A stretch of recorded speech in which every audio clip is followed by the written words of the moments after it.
Hello, friends. Welcome to Creative Medicine. In this lecture, we will learn about Kallman syndrome.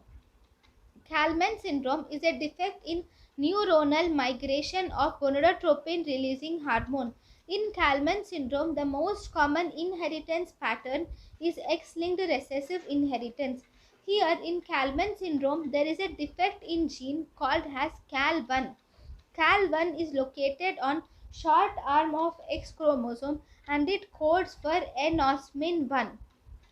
So problems are in Kalman syndrome there is decreased gonadotropin releasing hormone and anosmia.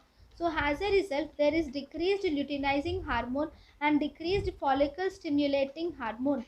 Thus estrogen and progesterone are decreased.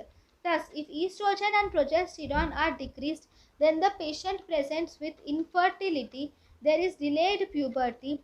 The most common cause of a constitutional delay is delayed puberty. There is primary amenorrhea and normal height is seen in the patient.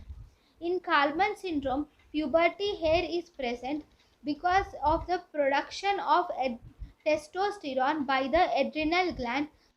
Pubic hair is present because of production of testosterone by adrenal gland. So thus the puberty hair is present.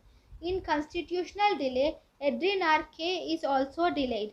Management of Kalman syndrome is gonadotropin releasing hormone is released in a pulsatile manner. Gonadotropin releasing hormone is actually given in pulsatile manner in Kalman's syndrome.